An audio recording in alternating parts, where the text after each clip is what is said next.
Ugandan Allstar podcast tutandise tulina Vinka, but I know limbo olupya. Zombie baby, don't rush. I'm all over you. All over your body, all over you. Man, already this is the last record she's releasing this year. Lebo yayogedde, but I know it's going to be by January. Yeah. Interview by the agency so called. Go for Nanya's exclusive. I know. Anyway, olimbo olupya balita all over you. Right. I'm planning to be all over you guys this December. I mean, you're not wrong, but you didn't have to say it. Till the end of 2024. Why not? Man. Yeah, kaimba ka dance hall. Right. Yese Oman Rafiki akawandi Kabanga Boy is a very young producer at Swangs Avenue. Then video Marvin Musoke. Shout out to yes, mwine engeri je mukwataganamu. Exactly.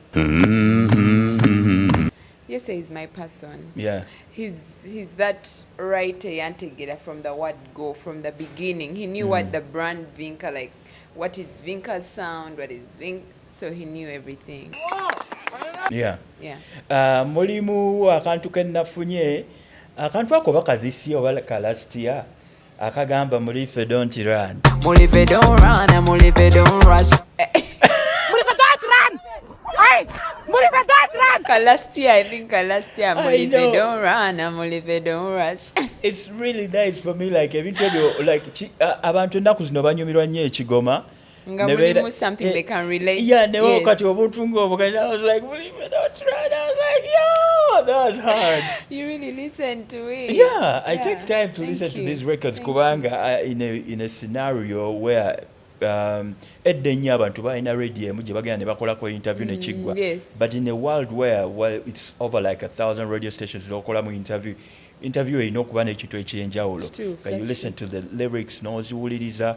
So that by the time the artist is here, at least you have an idea. Makes sense, yeah. You understand? Nekirala, there's something waliwo era buline bwali mu kigoma kya dancehall ziri ezedda noyina engeri gye watambuliddemu oba It's your game, it's your game, it's your game, yeah. It's your game. Luyimbo ekyo lwe basampling. It's your game, it's your game, it's your game, yeah. So for me, I like that. Yeah, I feel like it's easy for people to relate with songs they've listened. Ezakuba katinga bolaba sabi or Allstar. Yes. Yeah. So I feel like it's easy. It's kiyambako abantu connecting because the sound is sort of similar. Katinga Angelina.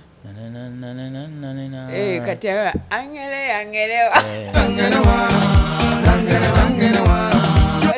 So Magic. Abagayi bali be Kenya, right? It's very good. Magic sounds, Gao sound or something? No, I don't think that. Congo, eh? Yeah, I think original, so. eh? Yeah, original, yeah. Of which chituzaye waliwe twatandikidde nti giving people something they connect and remember. Yes. Gives them great music. Yeah. But it's a dope song. Thank you. Naye era obadde wakatuka off mic, there's something I want to nkugambye, will ask nja kikubuuza ku camera naye ate nenkikubuuza in real nti ennyimba zino, like when you guys are crafting these songs njagala okutegeera how do you structure them kubanga like oluyimba olwo trailer yalwo yokka ye intro y'oluyimba Not unusual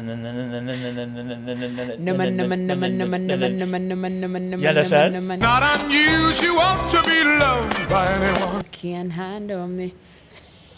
Naye ate awo watulimbye. No man can handle you how. Your husband handles you. I don't mean interview. On the ball, let's run it again. No man can handle you how. Eh? No, it means like no man, like no. Like, Your husband can handle you. no, Tolina kyotugamba. Simbu musajja. I mean man, like man, a human man, like. Anyway, ng'otubuzabuze bw'otyo katukitwalira ffe tetujja kukkaanya. You understand? But like it's a brand new record. Olw'oluyimba lw'osembeyo okufulumya this year. This year, for sure. 2019, I released every song. I released the song every month. 2019. Last year, I released 3 songs. Just lwakuba tulina ziri zetufuiri nga ffe kuba kati nzijukira nina embaga gye naliko yali 2021 oba 20 ng'ennyimba ezisinga okuwulirizwa abantu waliwo oluyimba lwa techno n'olulwo olwa Love Panic. Yes, so I was Love like, Panic. wow. Love Panic yaliwa 2020. See, 20. COVID. Yeah, kuba ebiseera bye baakuba. Yeah, because nafulumya Love Panic, then they looked us down. Yeah, Yeah, that's a banger. yeah, Love Panic. Eh? Awo nendekera awo. Ngenzeeko ku YouTube yo, actually nina n'ekibuuzo ekirala ekya YouTube yo, but ngenzeeko ku YouTube yo okulaba numbers zitambula zitya. Love Panic eri ku 2.8 million.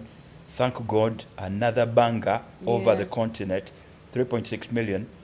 Bailando, 4.2 million in 7 Already months. 4 point. Damn! Bailando is 7 a months. jam. Ngezaako kuwa zine numbers engeri gye zitambulamu ku page yo. Believe, Dax, is it like what? It's like what? 800 and what now? Tonatuuka. 700? 100K. But Ah, for no, me- no, no, no. Okay, so that's on mine. On my page. I'll take you like 3 weeks later. But on Dax Vibes page, yeah. like 800. Dax tukutumiddeko goyina hit sebo mu ggwanga. Namugambye sebo tuwe mu chance. Dax yalina hit mu ggwanga. I know. But speaking of your YouTube, manyi nyina ebintu observations engenda nkola. Yeah, I get it. YouTube yo eriko enyimba enkadde zonna teziriiko. Okay, so Video esooka ku YouTube yo ye video Ye ng'osoyininga video. contract ya Sony. exactly. Gye tutandikira like 7 years ago twalinayo Stylo, twalinayo a couple of tunes. Well, that's right. Gundi ezo zaalagawa. So, before signing with Sony, my music bali bamtekanga ku YouTube channel ya Swangs. I did not have a YouTube channel. And then I signed with Sony and Sony opened for me a Vivo account. So that's why you see my old songs are with Swangs, and then those are the songs. A few moments later. Okay, now it makes sense. Now it makes sense. Kuba nadde ngamba oyo music yaliyo kuba twamulangira ku YouTube Era yange. jali, but ali ku YouTube Yeah. ya Swangs. Okay. Yes. Kuba nagenda ninga why is this the first video? Like that thing happened not so long ago.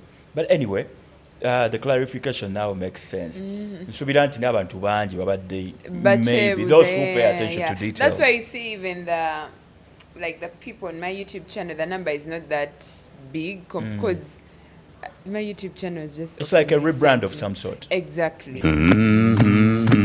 Yeah. Yes. Which happens a lot, like in a lot of times abantu nga bakola big things. Yeah. I think this has to be like the biggest thing of your biggest highlight of your career. All right. Okubeera nga you were considered for a Grammy nomination. Yeah. These are not things that happen around. They don't, and I don't take that for granted. Yo. Ooh, Mezoritiko. You understand? Yeah.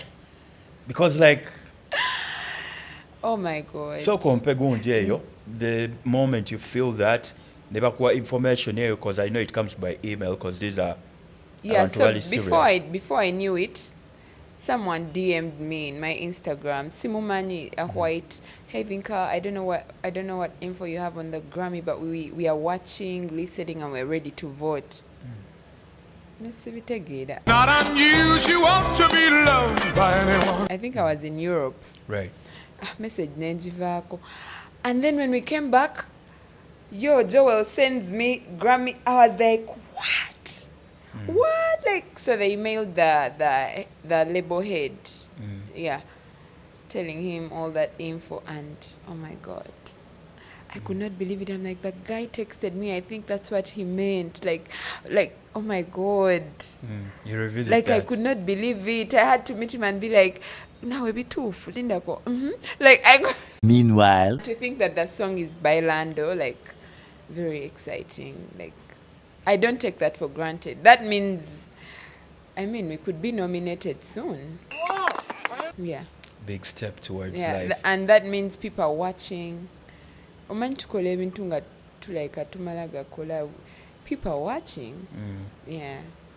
No, but that song has been like, it's not just even Africa.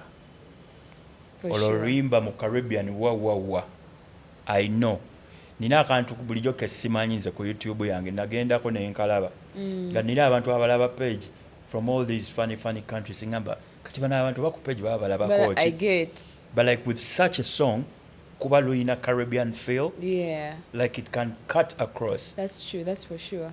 What That's you for get? sure. When I get to do recording, that's the same thing Andre told me. Nasoka namga Andre. So cause jiro zanyemo nyimbele. Nangamba I'm not. This is the song.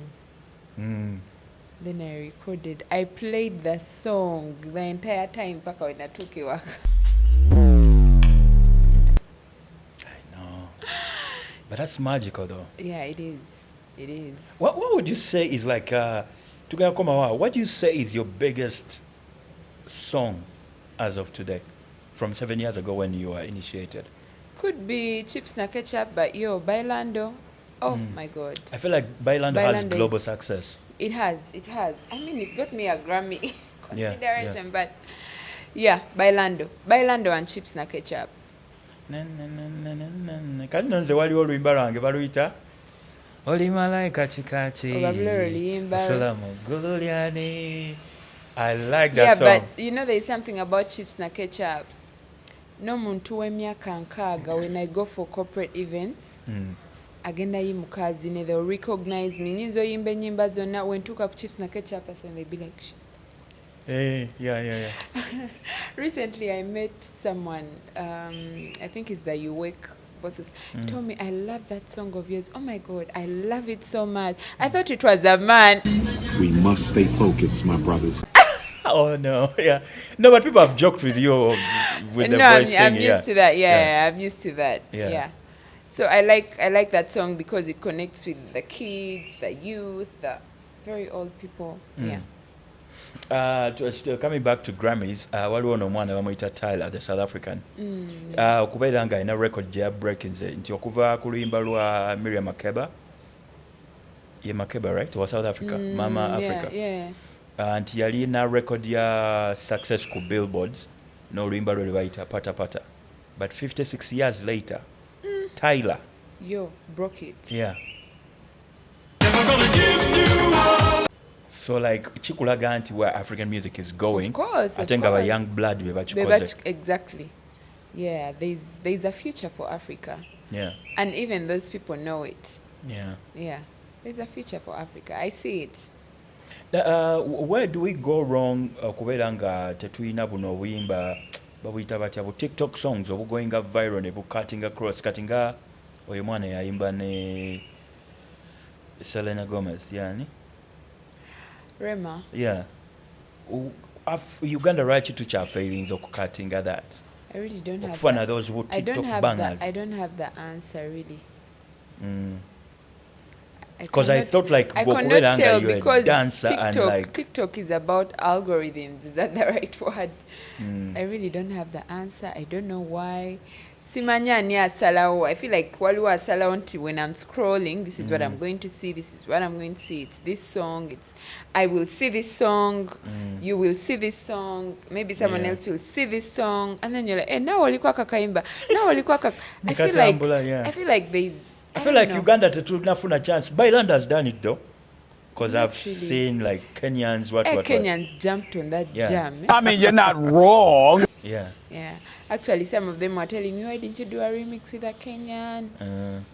I know. There's a Kenyan that approached me for a remix. But yeah, Bailando, I feel like we're going to do more remixes on Bailando with different artists. Embade nkugamba ku oyo mukyalo oyo. Tyler. No. Oh no, go wa remix. Oh, Remix Fina. yeah. Fina. Fina, yeah.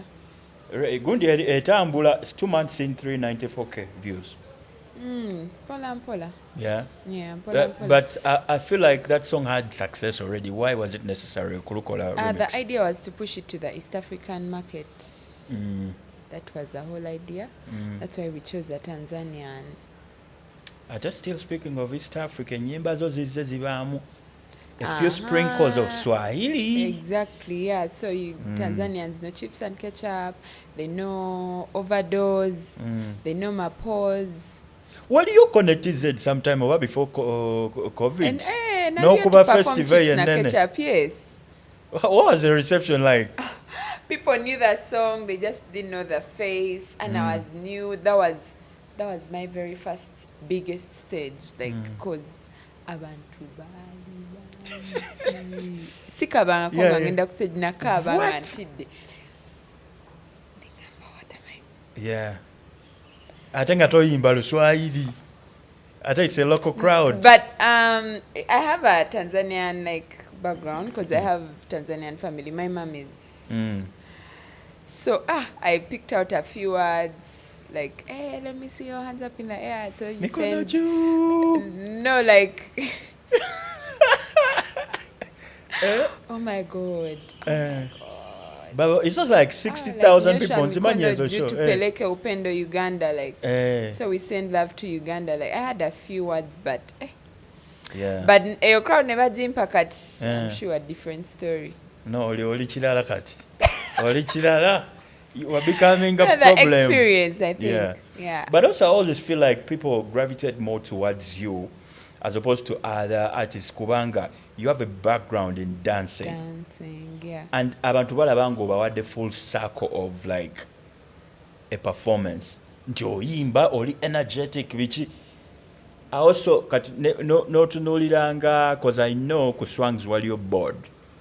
The moment webasazeewo nti introduction y'olwo oluyimba yebeeba promo ya record yeeyo, there's something they had seen like it's catchy. Because I mean, Swangs buli omu gyayogerako nga label etegerekeka mu Uganda. So the moment they allowed that to go down, you can tell. Honestly, that the intro is very catchy. Like Ne energy gy'okozesa, like, you know? like for anyone, I feel like the intro is very catchy and oh my God.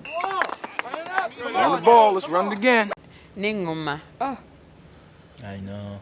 Yeah. Something. Era kati bagita batya festive season. Bw'otayimba olwo simanyi. Manai. Katusabe manyi birimu n'emikisa. It's not unusual to be loved by anyone. No, naye ate kati go watuuka, I doubt if like oli I'm wakusabirwa. telling you. Please. Really? Tusaba naye katera okwebaza. Tusinga kwebaza kuba really. God has been amazing, Of honestly. course. Yeah. Thank God. Ogenda yimba Gwe, ulira, ololuyimba, right? I feel like it's Chibala song, but it's also a gospel song. Exactly. Why did it take you that you didn't anticipate to? Now, the funny thing is we recorded Thank God in 2019 before lockdown with Liza, Yaliwa na Uganda. And then I even posted on my Instagram and I said 2021 is going to be mad. Yes, now 2019, imagine. No, I didn't even say 2020. Little did I know we are going to be locked. And I had given birth. We are from a pandemic. Right. Waliwo abafudde, waliwo abawonye. I know. That was the right song It was really a trying time. That was the right song to Thank God. Kwebaza. kwebaza. Have you performed this at Thingy's place? What's the pastor? Pastor Wilson. William, I've never been there. Pastor Willie B. Vinka lwaki tajjanga ku chaachi yo? Eno tuni alina ogikuba abantu. You understand? Ate mchache ayinza okwata. Tonight we be singing on Nana. Na. Celebration of fire. Pastor Willie B kikoleko abantu batwale mu Christmas ne Vinka era yegundi eddako maaso eddako. Yeah, man. I feel like these are some of the songs ezaagala aba youth. Never pushing her to get connected to God. To God, for sure. Yeah, kubanga abantu sure. bali you see abantu like the youth are running away from God because music here is so godly. But boteka Waliwo of music feeling feel. like Yeah, that for sure. I feel like people will always come back to church. So Pastor Willie B, nchakuliko. But anyway, dope song. you. Like it took time. It did take time. Challenge kiji ofunye kujja neyo. Kuba mmanyi nnyingi. Nyingi kyova olaba saagala ziwa nnyo budde. Yeah, kuba mbeera ku social media okwo. But for me, I'm blessed to know if you're big in this country musically, or film or whatever, me and you have crossed paths nkumanyi and so waliwo abaana kati eno gundi weevu eriwe aba bloggers abakozesa TikTok and everything waliwo ebintu bye bajokingako and I feel attacked nze kubanga I get it. I know people in the industry I get personally off like bino music. Yeah. So every time people are joking about your voice, bichi musajja what, I'm like, these niggas don't even know about this shit. Kubanga oli muzadde kati omwana wajja kulala my mom was bullied bichi.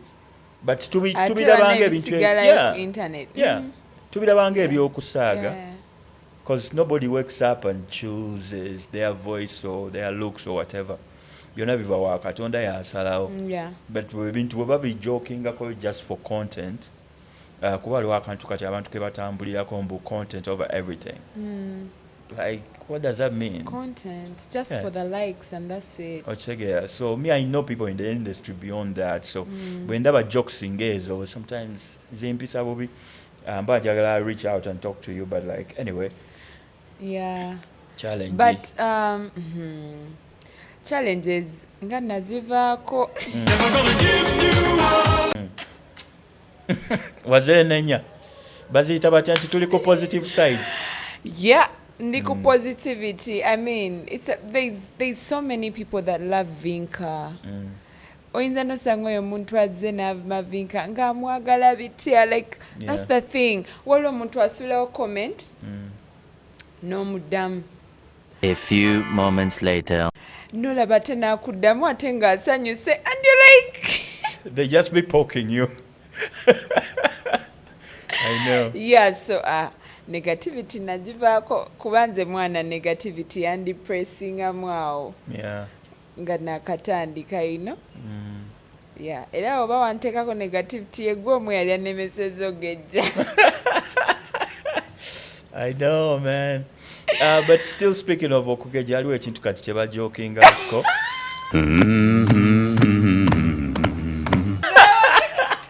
Abantu bakijokingako, right? But ngenda kireeta in a positive way though. Oh my. Yeah, Muganda ndoza kaita akatalekeka, but anyway, you have your child during COVID. COVID, yep. Tough times, bichi and all that, but then you have this blessing of a child. Was it strategic? Ntikateno time tuli off. I should use this before we go back out, or it was just spontaneous? It was strategic, honestly. Because I used to talk to my brother in Sweden and he used to tell me gwe bino ebintu no bigenda genda mwaka mulamba tubiraba, and for me that was it. Yeah. My career had picked up. Yeah. Ngandaba tewali gap ya kuzala Nedge. I had just signed up with Sony. I had just done a very big collaboration. I think it's my biggest song, with Ina, Bebe. Yeah. I think it has over 30 million or something views on YouTube. Yeah. I had just done the biggest song. I was going on tour with Ina. COVID happened. I know. So I said to myself, bino byonna biba bigenda beerawo kalenga banatugala omwaka mulamba banazaala ddi. I know. For real. Yeah. I was a young girl in a relationship. Yeah, of which I also enjoyed how you kept it under wraps. You're strategic with everything you do. I like that. Yeah, I was a young girl in a relationship. He's a man that loves me and says, when? You're always busy. Yeah. When shall we have a baby? When shall we? Well, regardless of the fact that we were not married, but opening to like. I said, why not? Yeah. I got pregnant. Yeah. And did a few shows here and there, kept it. I'd say I kind of understand the omanyo judge wano tetujja kumentioninga onayo jawo nnyo.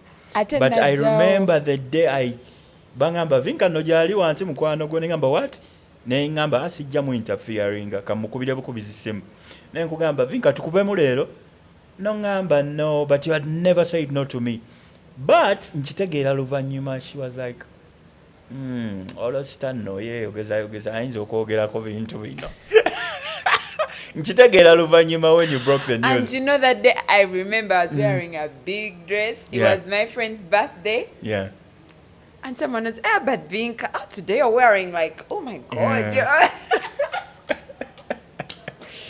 But also that I can connect it to my other friend Juliana. Naye to get a pregnancy. I think she's my close friend. But I also remember the day I went to her house and she was wearing this dress. Nemukuba ebifaananyi n'abyagala nnyo. But tekyanzijira. But kinzijira luvannyuma ng'amaze exactly. Neŋŋamba, yo, that was the time. Otegera. But like, yo. So there's another time I was performing. I think they were introducing MTV Mama Awards. And I was performing and I wore this very big orange dress with sneakers. And everyone, yo, Rihanna, you're stylish. And I'm like, you don't know. Ngagoma inche holiko, right? And I was performing and everyone was, hey, little Vinka, I made them good. I know. And no one could. My last show, I was 7 months, I think. Yeah. I did Comedy Store. Yeah. Right. So I was taking pictures and a guy comes and says, no, but you stand, this just makes you look pregnant.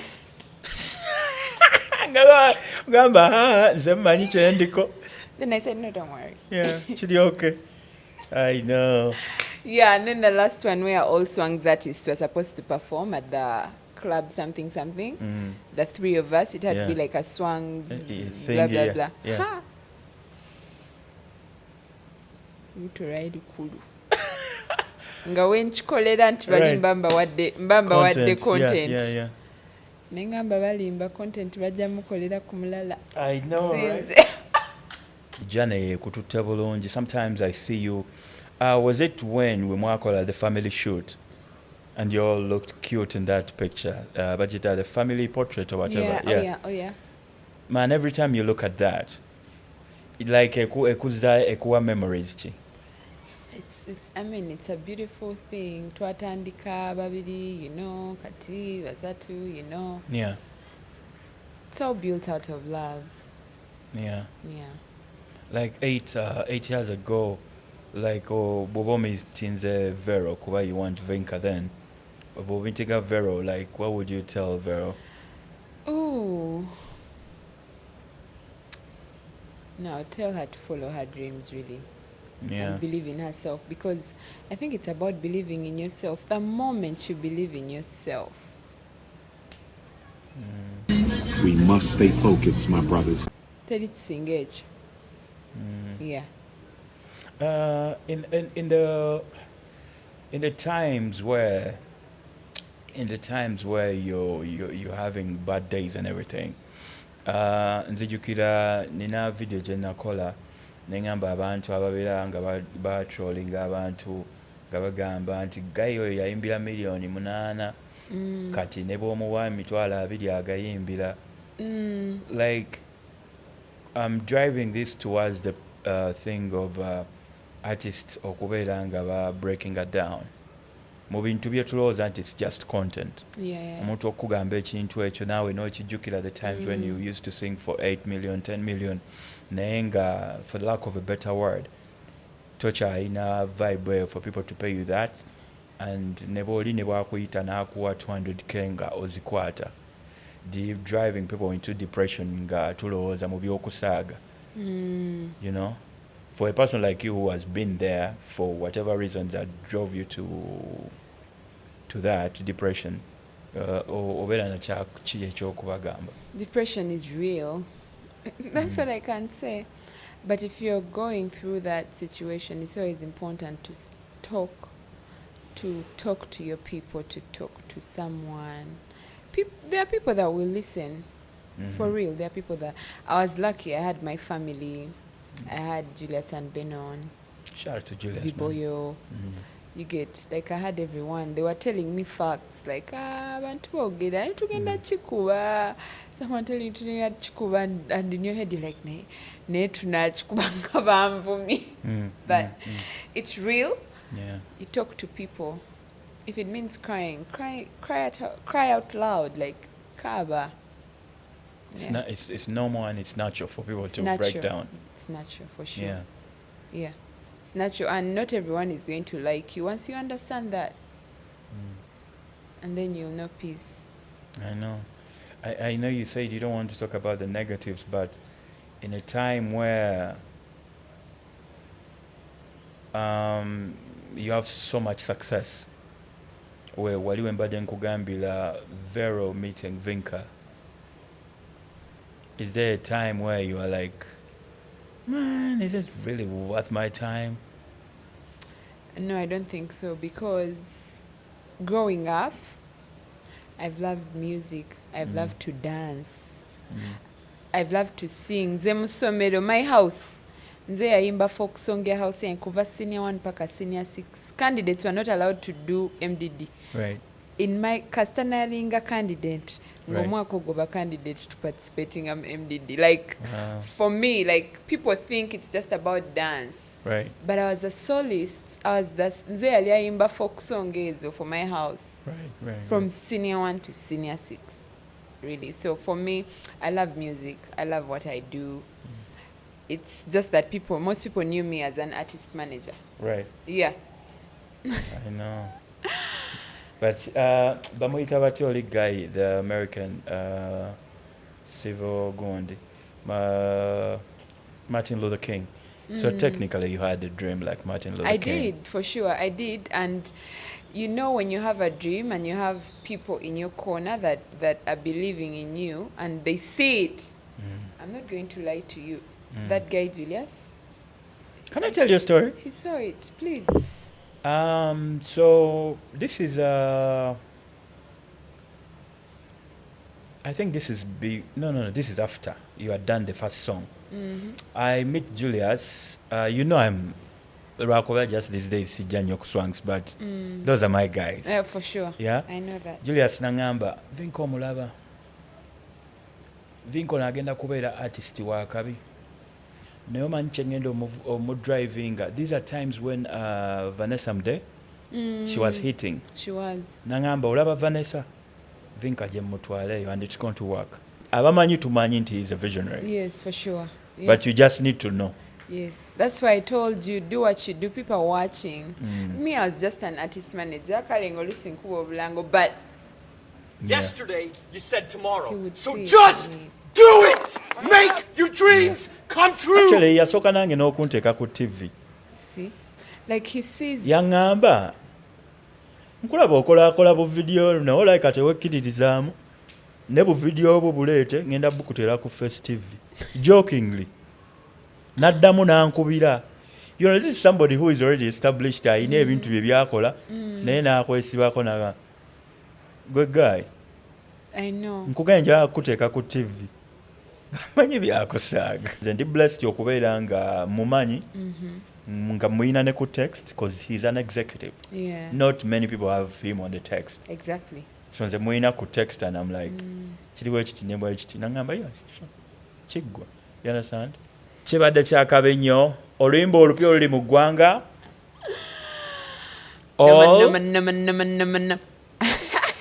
Bawedde. So me baby, don't rush. I'm all over you. All over your body, all over you. I mean, you're not wrong, but you didn't have to say it. Man, this is the last record she's releasing this year. Lebo yayogedde, but I know it's going to by January. You got to twin awards. I feel like Julius atandike some strong awards. Twin awards gwe. Oyagazala. Kati any art category artist you can't whatever. But I feel like twetagayo awards nga z'amaanyi. Kawulanga nga America bwe babeerawo si America. Palm Awards eza Mulindwa. Shout out to Mulindwa. Si Mulindwa, Mr. Mulindwa kuba nsinga obukulu. Take our respect. But kyengezaako okugamba, do you see how every January where people are looking forward to the Grammys like all over the world? Yeah. I feel like tulina award nyingi nnyo mu Uganda. They are great awards. Yeah, they are. But I feel like tezirina omanyi muyimbi bw'abeera ne hiti kati nga bw'obadde ne bailando Nga kiri obvious. like, you understand? Kati Tanzania waliyo Kilimanjaro Awards ngera bwe bagikuwa nobeerawo ezo BAFTA oba za England oba za wa nobeerawo Korea, South Africa. Abatazimanyi zino, for us we come from an era ey'emabegako. These were our big awards mu Africa nga bakuwa ka Kora kalinganga kadingidi, but like kyeŋŋamba ekyo kubala nga omuyimbi ne bwaba ali South Africa ne bamugamba nti oli nominated in such and such awards mu Uganda, eyuguumya ensi ye, you understand? So not that I'm dissing, but I feel like I get it. I get your like point. twetaaga like akyamaanyi kale temugenda kuddamu mulaba ku channel paka next year.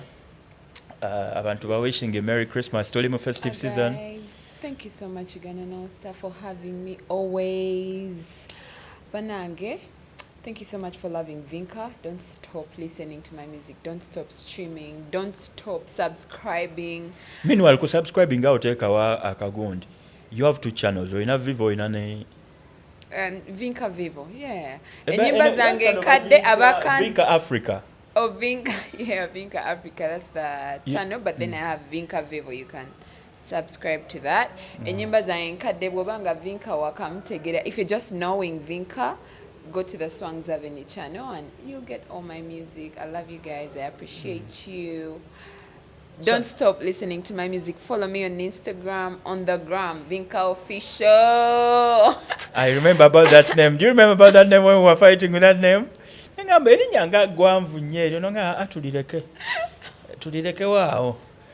Shout out to your friend. What was her name? The girl that used to do your Twitter. Oh, Florencio, yes. Yeah. Oh, you what? Yeah. You have such a memory. That's my girl. Yeah. Actually, from school, high school. Yeah. Till date. Kati aba bantu, that's why to me, like, tetuneeraba in 7 years. Of course, social media tweeraba, but like, it's important to have such conversations because better than memories. I want to like sprinkles here and there, but together. But like, I don't take this for granted. To me, right now, only top 5 artists in Uganda. Means a lot. Not because kuba nkumanya and you're here, but from what music gwokola and the way I've seen it impact people. Thank you. Sometimes mbeerawo nempita ku ng'ekibaala or something nga bakuba ennyimba zo. In my heart I'm like, do you know I can just text Vinka, but ono omusajja bamugamba nti I can just text Vinka. Agamba wa lwaki mwesiba ku bantu, you know what I mean? So it's also a blessing okubeera nga I have you on text okusaba to sit down with me. You know, abantu bwe becoming bigger.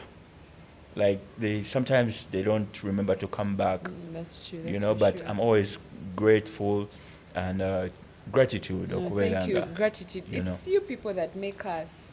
Yeah, For but sure. also, I mean, you gave me my first interview, so. Man, Yeah. that's a memory. Shout out to Winnie. Who else is on the label? Azawi. Zafaran. Elijah Chitaka. Elijah. Bana mwafune Elijah. Oyu guy oba ali atya. Elijah nkwetaaga ku podcast 7. Ate yalinga mu circles zaawo no bagaya abakuba rap. Kuba nina ka video ke nalinda bawo nga bali ne Abrams. Elijah, big up man. Byokola by'amaanyi. Global things. Shout out to Vinka. Thank you. Happy Merry Christmas and Happy New Year. Kuba tuli mu festive season kati. Yeah, of course. Chakabi bless.